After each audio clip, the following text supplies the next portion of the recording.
সুপ্রিয় শিক্ষার্থীরা, বাজিদ model school কর্তৃক আয়োজিত অনলাইন ক্লাসে সবাইকে স্বাগত। আমি রাবেয়া সুলতানা, অ্যাসিস্ট্যান্ট টিচার, বাজিদ মডেল স্কুল।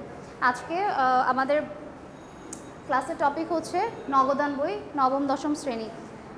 নগদান বইয়ে আমরা যেটা দেখছি যে প্রথমেই আমরা এটা সংজ্ঞাটা কি সেটা জেনে নিব।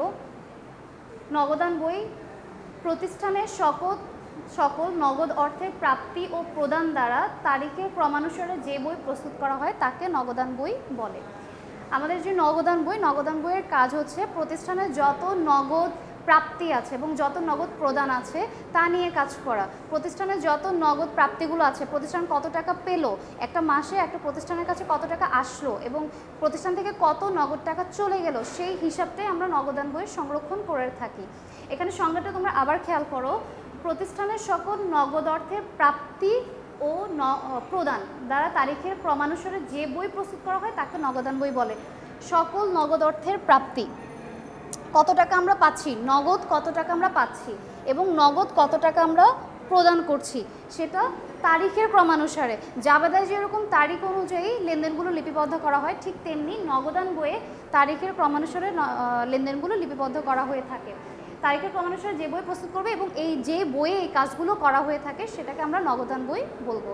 আচ্ছা, নগদান বই তাহলে আমরা যেটা শিখলাম সেটা হচ্ছে তারিখের ক্রমানুসারে একটি প্রতিষ্ঠানের নগদ প্রাপ্তি এবং নগদ যত প্রদান সবগুলো লিপিবদ্ধ করা হয়ে থাকবে। নগদান বইয়ের যেটি গুরুত্বপূর্ণ বিষয়, নগদান বই প্রাথমিক হিসাবের বই। নগদান বই হচ্ছে হিসাবের একটি প্রাথমিক বই ও জাবেদার একটি অন্যতম শাখা। জাবেদার একটি অন্যতম শাখা হিসেবে নগদান বইকে বিবেচনা করা হয়ে থাকে। কেন করা হয়ে থাকে? কারণ জাবেদাতে যেভাবে তারিখের ক্রমানুসারে লেনদেনগুলো লিপিবদ্ধ করা হয়ে থাকে, ঠিক তেমনি নগদান বইও তারিখের ক্রমানুসারে লেনদেনগুলো লিপিবদ্ধ করা হয়ে থাকে। তবে এটার সাথে খতিয়ানেরও কিছুটা মিল আছে, যেটা আমরা অঙ্ক করার সময় দেখব। এরপর আসবো প্রকারভেদ। প্রকারভেদে আমরা কি দেখছি? নগদান বই 4 প্রকার। নগদান বই কত প্রকার? 4 প্রকার। নগদান বই 4 প্রকারের মধ্যে 1 ঘরা নগদান বই, 2 ঘরা নগদান বই, 3 ঘরা নগদান বই এবং খুচরা নগদান বই। এই 4 প্রকার নগদান বই আমরা নগদানের ক্ষেত্রে দেখে থাকি, যার মধ্যে 1 ঘরা, 2 ঘরা, 3 ঘরা এই তিনটেও তোমাদের নবম দশম শ্রেণীর জন্য প্রয়োজন হবে। খুচরা নগদানটা তোমাদের বইয়ে কোনো উদাহরণ বা কোনো এক্সাম্পল দেওয়া নেই, যার কারণে এটা এখন তোমাদের আপাতত প্রয়োজন হবে না। পরবর্তী ক্লাসে, পরবর্তী সময় তোমাদের এটা প্রয়োজন হবে। 1 ঘরা নগদান বই, 2 ঘরা নগদান বই, 3 ঘরা নগদান বই, তিনটার মধ্যে পার্থক্যটা কি? পার্থক্য হচ্ছে একটাই, 1 ঘরা নগদান বইতে টাকার ঘর থাকবে একটি।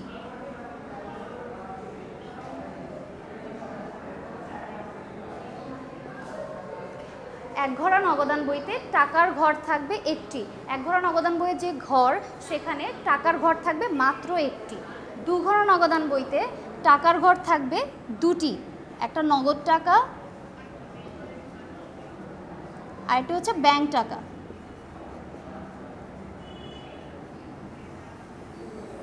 তাহলে আমরা যেটা দেখছি, 2 ঘরা নগদান বইতে টাকার ঘর থাকবে দুটি, নগদ টাকার ঘর একটি এবং ব্যাংক টাকার ঘর একটি। ঠিক তেমনি 3 ঘরা নগদান বই, 3 ঘরা নগদান বইতে টাকার ঘর থাকবে 3টি, নগদ টাকা, ব্যাংক টাকা এবং আরেকটি হচ্ছে বাট্টার টাকা। 3 ঘরা নগদান বইতে টাকার ঘর থাকবে 3টি, একটি নগদ টাকার ঘর, একটি ব্যাংক টাকার ঘর, আরেকটি হচ্ছে বাট্টার টাকার ঘর। 3টা নগদান বইয়ের 3টি পার্থক্য, সেটি হচ্ছে 1 ঘরা নগদানের টাকার ঘর হচ্ছে একটি, শুধুমাত্র নগদ টাকাটা 1 ঘরা নগদান বইয়ে আসবে। এখানে কোনো ব্যাংকের টাকা, কোনো বাট্টার টাকা 1 ঘরা নগদান বইয়ে আসবে না। 2 ঘরা নগদান বইয়ে টাকার ঘর থাকবে দুটি, একটি নগদ টাকা এবং একটি ব্যাংকের টাকা। আর 3 ঘরা নগদান বইয়ে নগদ, ব্যাংক প্লাস বাট্টা তিনটি ঘর থাকবে। এই 3টি নগদান বই আমাদের এসএসসি লেভেলের জন্য প্রয়োজন এবং এই 3টি থেকে পরীক্ষা আসে। তবে সবচেয়ে বেশি আসে 2 ঘরা এবং 3 ঘরা। 1 ঘরা নগদান বইটা আসে না, তেমন একটা আসে না। তোমাদের 2 ঘরা এবং 3 ঘরা নগদান বইটাই প্রয়োজন হবে সবচেয়ে বেশি। আর খুচরা নগদান বই আপাতত জন্য দরকার নেই, বাট জেনে রাখো খুচরা নগদান বইটা কি। খুচরা নগদান বই হচ্ছে একটি প্রতিষ্ঠানের যে ক্যাশিয়ার থাকে তাকে মালিক কিছু টাকা দিয়ে দেয় পুরো বছর, মানে পুরো মাসের যে টুকিটাকি খরচ, যেমন মণিহারি ক্রয়, আপ্যায়ন খরচ বা সমসাময়িক যে খরচগুলো, ছোট ছোট খরচগুলো মেটানোর জন্য তাকে কিছু টাকা দিয়ে দেওয়া হয় এবং ওই হিসাবটা মালিককে তার প্রদর্শন করতে হয়। মনে করো ক্যাশিয়ারকে মালিক 2000 টাকা দিল এই এখন হচ্ছে কি অক্টোবর মাসের খরচটা সম্পন্ন করার জন্য। এখন সে অক্টোবর মাসে কি কি খরচ হলো, কোন কোন খাতে কি কি খরচ করলো এবং শেষ পর্যন্ত এসে তার কত টাকা বাকি রইলো, যেই হিসাবটা প্রস্তুত করে সেটি হচ্ছে খুচরা নগদান বই। খুচরা নগদান বই সংজ্ঞা হচ্ছে এটাই, এভাবেই খুচরা নগদান বইটা তৈরি করা হয়ে থাকে। উপরের ক্লাসে গেলে তোমরা এটা সম্পর্কে বিস্তারিত আরও জানতে পারবে। নগদান বই প্রস্তুত করার ক্ষেত্রে যেই জিনিসটা আমাদের খেয়াল রাখতে হবে সেটি হচ্ছে কিছু বিবেচ্য বিষয় আছে, যে কোনগুলো আমরা খেয়াল রেখে নগদান বইটা প্রস্তুত করব। এখানে দেখো নগদান বই প্রস্তুতের ক্ষেত্রে বিবেচ্য বিষয় কী কী বিষয় আমরা খেয়াল রাখবো আমরা একটু দেখি। প্রথমে যেটি আছে, প্রতিটি লেনদেনের জাবেদা প্রস্তুত। তোমাকে আগে দেখতে হবে যে লেনদেনটি লেনদেন কিনা, যে তোমাকে যেটা দেওয়া হয়েছে সেটা কি লেনদেন কিনা। যদি লেনদেন হয় তুমি তার জাবেদা বিশ্লেষণ করবে। জাবেদা বিশ্লেষণ করার পর প্রত্যেকটা লেনদেনের যখন আমরা জাবেদা বিশ্লেষণ করব আমাদের জন্য নগদান বই প্রস্তুত করা একদমই সহজ হয়ে যাবে। প্রথমে আমরা যেটা করব জাবেদা প্রস্তুত করব। সেকেন্ড যে ধাপটা, জাবেদায় নগদান বা ব্যাংক, জাবেদায় যদি নগদান বা ব্যাংক যে হিসাবটা যদি ডেবিট হয় তখন সেক্ষেত্রে লেনদেনটি নগদান বইয়ের ডেবিট দিকে বিপরীত নামে লিপিবদ্ধ হবে। এই জিনিসটা আরেকবার বলি, যে জাবেদায় আমাকে প্রথমে খেয়াল রাখতে হবে জাবেদায় কি নগদ এবং ব্যাংক এই দুটো আছে কি না, কারণ নগদান বই প্রস্তুত করতে গেলে আমাদের নগদান এবং ব্যাংক এই দুটি হিসাব প্রয়োজন, এই দুটি হিসাব লাগবে। এখন নগদান এবং ব্যাংক যদি জাবেদায় ডেবিট হয় সেক্ষেত্রে নগদান বইয়ের যে ডেবিট সাইড সেখানে আমরা লিখব, তবে কি নামে লিখব, বিপরীত নামে। মনে করো পণ্য ক্রয় করা হয়েছে, নগদে পণ্য ক্রয় হিসাব ডেবিট, নগদান হিসাব ক্রেডিট। সেক্ষেত্রে নগদান হিসাব হচ্ছে ক্রেডিট যদি হয় আমরা ক্রেডিট দিকে ক্রয় হিসাব দিয়ে লিখব। আচ্ছা, সেইমভাবে জাবেদায় নগদ বা ব্যাংক ক্রেডিট হলে লেনদেনটি নগদান বইয়ের ক্রেডিট দিকে বিপরীত নামে হবে।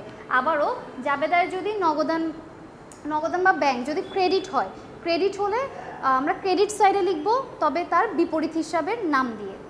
পরবর্তী যে ধাপটা, জাবেদায় নগদ বা ব্যাংক না থাকলে, জাবেদায় যদি নগদ এবং ব্যাংক কোনোটাই না থাকে সেক্ষেত্রে সাধারণত নগদান বইয়ে আসবে না, নগদান বই কী হবে না, লিপিবদ্ধ হবে না। তুমি যখন জাবেদা বিশ্লেষণ করলে ধারে পণ্য ক্রয়, এটা জাবেদা কী হবে, ক্রয় হিসাব ডেবিট, পাওনাদার হিসাব ক্রেডিট, এখানে কোনো নগদও নেই ব্যাংকও নেই, তার মানে বুঝতে হবে এটি নগদান বইয়ে আসবে না। জাবেদায় নগদ ও ব্যাংক উভয় হিসাব থাকলে তাকে কন্ট্রা দাখিলা বলে, যা ডেবিট ও ক্রেডিট উভয় দিকে লিপিবদ্ধ হবে। সেমভাবে যদি তুমি একটা জাবেদা করো যেখানে নগদও আছে ব্যাংকও আছে, দুটোই আছে, সেই ক্ষেত্রে কী করতে হবে, সেই ক্ষেত্রে এই লেনদেনটিকে আমরা বলবো contra entry. Contra entry debit এবং ক্রেডিট উভয় দিকে লিপিবদ্ধ হবে। আচ্ছা, এটা যেমন একটা উদাহরণ বলতে পারি, ব্যাংকে টাকা জমা দেওয়া হলো, ব্যাংকে টাকা জমা দেওয়া যদি হয় আমাদের জাবেদা কী হবে, ব্যাংক হিসাব ডেবিট, নগদান হিসাব ক্রেডিট। ডেবিট দিকেও ব্যাংক আছে, ক্রেডিট দিকে আবার নগদান আছে, উভয়ই আছে, যার কারণে এটাকে আমরা বলবো কন্ট্রা এন্ট্রি। এবং কন্ট্রা এন্ট্রি যখন হয় তখন আমাদের ডেবিট এবং ক্রেডিট উভয় দিকে লিপিবদ্ধ করতে হয়। আমরা অঙ্ক করতে গেলে আরও বিস্তারিত জানতে পারবো। আচ্ছা, এখানে তোমরা দেখতে পাচ্ছ একটা ঘরটি যদিও পুরোপুরি শেষ হয়নি, এখানে কিছু কাজ বাকি। আমরা দেখব, আমরা নগদান বই পড়েছি কয় প্রকার, 4 প্রকার, 1 ঘরা, 2 ঘরা, 3 ঘরা আর হচ্ছে খুচরা। আমাদের লাগবে 1 ঘরা, 2 ঘরা এবং 3 ঘরা। আমরা ঘরগুলো একটু দেখি কিভাবে করব। প্রথমে আমরা দেখি 1 ঘরা নগদান বইয়ের ঘর। 1 ঘরা নগদান বই। আচ্ছা, 1 ঘরা নগদান বইয়ে যেটা আমরা দেখব, আমাদের এই ঘরটা বলতে গেলে অনেকটাই খতিয়ানের মতো। খতিয়ানের যে টি ছকের ডেবিট সাইড এবং ক্রেডিট সাইড,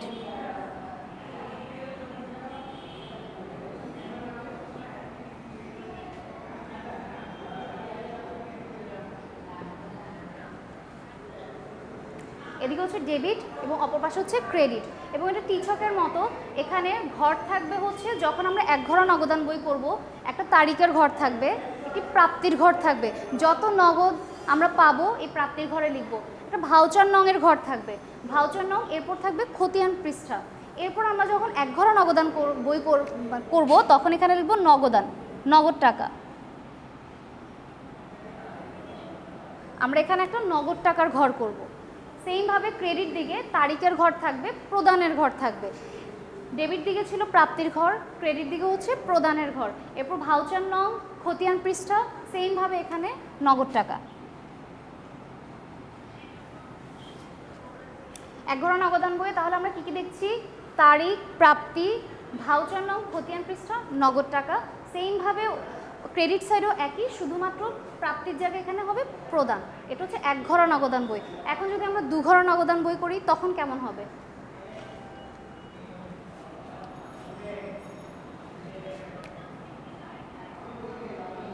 দু ঘর নগদান বই, দু ঘর নগদান বইতে আমরা দেখেছিলাম টাকার ঘর কয়টি? দুটি।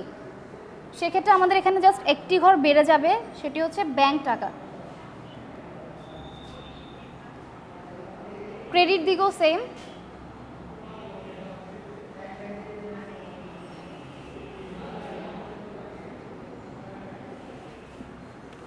এখানে দেখো তোমরা নগদ টাকার একটি ঘর হবে, ব্যাংক টাকার একটি ঘর হবে। সেমভাবে ক্রেডিট দিকেও নগদ টাকার একটি ঘর হবে, ব্যাংক টাকার একটি ঘর হবে। আমরা আগে পড়েছিলাম কি দু ঘর নগদান বইয়ে টাকার ঘর থাকে দুটি, একটা নগদ এবং একটা ব্যাংক।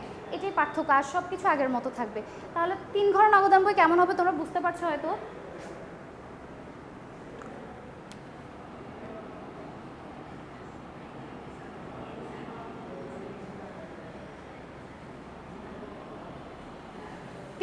তিন ঘরা নগদান বইয়ে টাকার ঘর থাকে তিনটা, একটা নগদান, একটি ব্যাংক এবং একটি বাট্টা। তাহলে এখানে আরেকটা ঘর হবে যেটি হচ্ছে বাট্টা।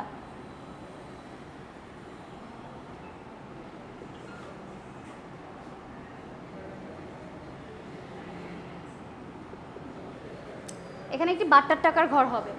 তাহলে এখানে আমরা দেখতে পাচ্ছি ডেবিট এবং ক্রেডিট দিকে টোটাল 714টি ঘর, এবং এখানে টাকার ঘর তিনটা, একটা নগদ টাকা, একটা ব্যাংক টাকা এবং একটি হচ্ছে বাট্টা টাকা। ডেবিট দিকে হচ্ছে প্রদত্ত বাট্টা, ক্রেডিট দিকে হচ্ছে প্রাপ্ত বাট্টা। তাহলে লেনদেনে যদি বাট্টার কথা লেখা থাকে নগদ বাট্টা, অবশ্যই নগদ বাট্টা, কারবারি বাট্টা না। কারবারি বাট্টা হচ্ছে, কারবারি বাট্টা কখন? যখন আমরা ধারে ক্রয় বিক্রয় করি তখন কারবারি বাট্টা হয়। কারবারি বাট্টার লেনদেনগুলো হিসাবে লিপিবদ্ধ হয় না। নগদ বাট্টা, নগদ বাট্টার ক্ষেত্রে কোন বাট্টাটা আসবে?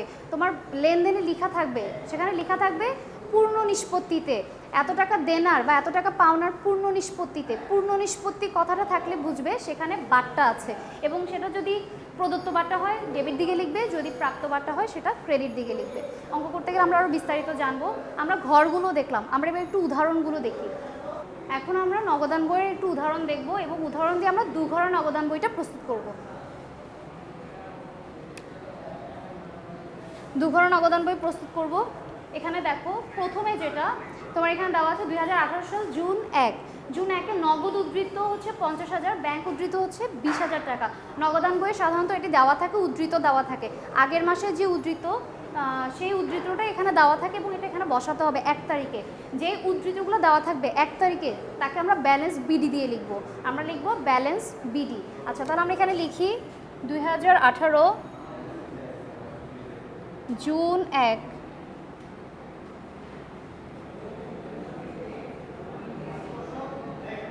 Balance BD. আচ্ছা, নগদ উদ্ধৃত মিন্স নগদের ঘরে বসবে 50,000 টাকা। ব্যাংক উদ্ধৃত বলতে এটা হচ্ছে ব্যাংকের ঘরে বসবে 20,000 টাকা। আচ্ছা, অনেক সময় এখানে ব্যাংক জমার ক্ষেত্রে ব্যাংক জমাতিরিক্ত বলা হয়, ব্যাংক জমাতিরিক্ত, ব্যাংক জমাতিরিক্ত ক্রেডিট। সেক্ষেত্রে আমাদের করতে হবে ব্যালেন্স বিডিটা ক্রেডিট পাশে লিখে ব্যাংকের টাকাটা ক্রেডিট পাশে লিখতে হবে, যেহেতু ব্যাংক জমাতিরিক্ত ক্রেডিট। আচ্ছা, অনেক সময় ব্যাংক জমার ক্রেডিট উদ্বৃত্ত বলা হয়, সেক্ষেত্রে আমরা ক্রেডিট পাশে লিখব। 3 তারিখটা দেখো, নগদে পণ্য ক্রয় 50,000 টাকা। প্রথমে কি বলেছিলাম? জাবেদা তৈরি করতে হবে। জাবেদা করার জন্য আমাদের যেটা করতে হবে, নগদে পণ্য ক্রয়, আমাদের এটা জাবেদা কি হবে? ক্রয় হিসাব, নগদান হিসাব। জাবেদা করে ফেলে তোমাদের জন্য এটা করাটা খুব ইজি হয়ে যাবে। প্রথমে আমাদের যেটা করতে হবে ক্রয় হিসাব এবং নগদান হিসাব। ক্রয় হিসাব হচ্ছে কি? ডেবিট, এবং নগদ টাকা যেহেতু চলে যাচ্ছে নগদান হিসাব ক্রেডিট। এখন আমরা নগদান বইটি কিভাবে বসাবো? যেহেতু নগদান হিসাব হচ্ছে ক্রেডিট, সেহেতু আমরা ক্রেডিট পাশে লিখব। আমরা কোথায় লিখব? ক্রেডিট পাশে লিখব। এবং নগদের বিপরীত নামটা কি? ক্রয়, আমরা ক্রয় দিয়ে লিখব। তাহলে আমরা এখানে লিখি জুন 3 ক্রয় হিসাব, নগদের ঘরে 50,000 টাকা। তাহলে আমরা যেটা দেখতে পাচ্ছি নগদান ক্রেডিট, তাই আমরা লিখব ক্রেডিট পাশে, এবং নগদের বিপরীত যে নাম সেই নামটি লিখব, যেটা আমরা খতিয়ানে করতাম। আচ্ছা, এরপরের পরেরটা দেখো, নগদে পণ্য বিক্রয় 60,000 টাকা। আমরা এটা জাবেদাটা করে ফেলি। নগদে পণ্য বিক্রয়,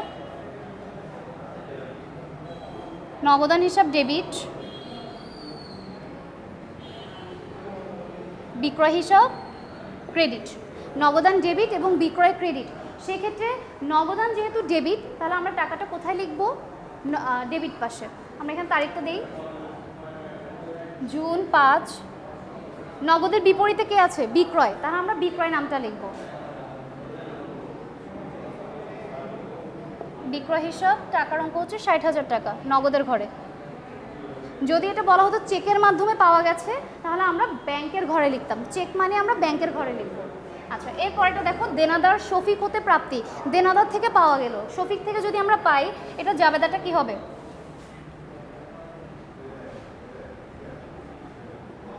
নগদান হিসাব ডেবিট,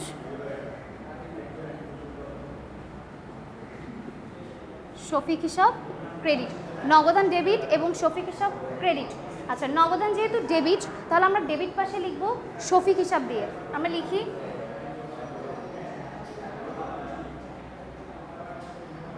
শফিক হিসাব, টাকার অঙ্কটা হচ্ছে 10,000। আচ্ছা, এরপরে আমরা যেটা দেখি, 9 তারিখ, পাওনাদার সজীবকে প্রদান। পাওনাদার সজীবকে আমি দিলাম, তাহলে পাওনাদার সজীবের জাবেদাটা কি হবে?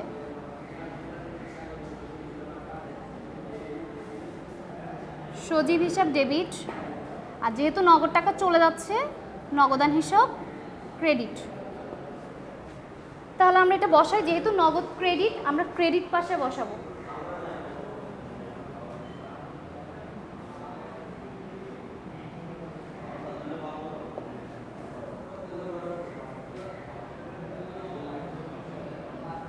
$5,000 টাকা। সজীবকে যদি আমি চেকে দিতাম, সেক্ষেত্রে আমরা টাকার অঙ্কটা ব্যাংক কলামে লিখতাম। এরপর হচ্ছে 11 তারিখ, বেতন প্রদান করা হলো। বেতন প্রদানের জাবেদা কি? বেতন হিসাব ডেবিট, আর এটা হচ্ছে নগদান, যেহেতু নগদ টাকা চলে যাচ্ছে, নগদান হিসাব ক্রেডিট। আচ্ছা, বেতন ডেবিট এবং নগদান ক্রেডিট। যেহেতু নগদান ক্রেডিট দিকে আসছে, আমরা ক্রেডিট সাইডে লিখব বেতন হিসাব দিয়ে। তারিখ হচ্ছে 11।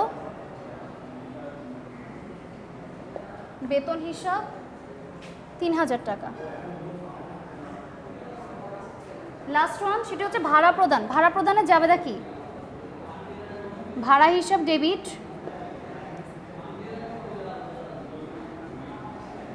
নগদান হিসাব ক্রেডিট। ভাড়া হিসাব ডেবিট এবং নগদান হিসাব ক্রেডিট। এখানে নগদান ক্রেডিট, আমরা ক্রেডিট পাশে ভাড়া হিসাব দিয়ে লিখব। আমাদের তারিখটা ছিল 13। ভাড়া হিসাব 1,000 টাকা। এখানে আবারও বলছি, যদি চেকের মাধ্যমে বলা হয় বা ব্যাংকের মাধ্যমে বলা হয়, তখন আমরা টাকার অঙ্কটা ব্যাংক কলামে লিখব। আচ্ছা, এবার আমরা যেটা করব, এখানে খতিয়ানের মতো সিডি বের করতে হয়। খতিয়ানের টি ছকে যেমন আমরা সিডি বের করতাম, এখানেও ঠিক তেমনি সিডি বের করতে হবে। সিডি বের করার ক্ষেত্রে যেটা আমাদের দেখতে হবে, কোন পাশে টাকার অঙ্কটা বেশি। আচ্ছা, এখানে যদি আমরা যোগ করি, 1,20,000 টাকা। আচ্ছা, এই পাশে টাকার অঙ্কটা কত?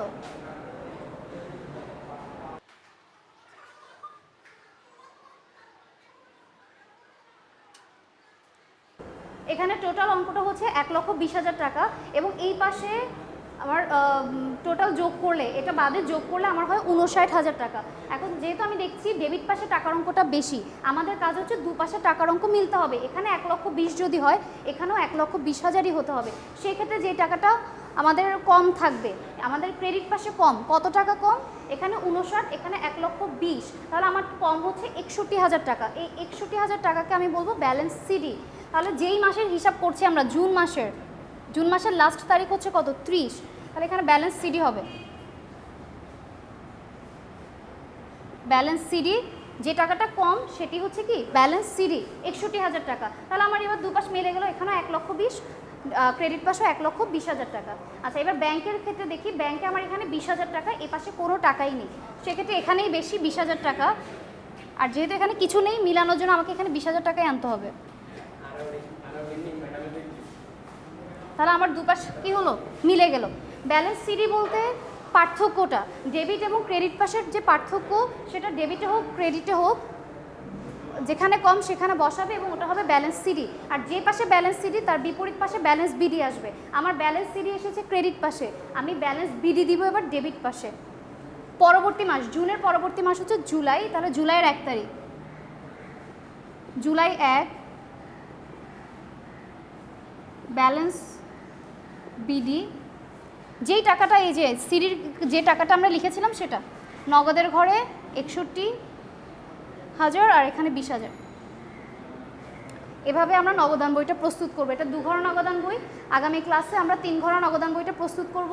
তোমরা এটা তুলবে এবং নিজেরা প্র্যাকটিস করবে এবং বইয়ের যে তোমাদের উদাহরণগুলো দেখবে। সুপ্রিয় শিক্ষার্থীরা, তোমরা অঙ্কটি বাসায় আবারও নিজেরা তুলবে, সমাধানটা নিজে নিজে করবে। আগে একবার দেখে নিবে, দেখে নিজেরা করবে এবং তোমাদের বইয়ে যে 2 ঘর নগদান বই সংশ্লিষ্ট যে উদাহরণগুলো আছে উদাহরণগুলো করবে।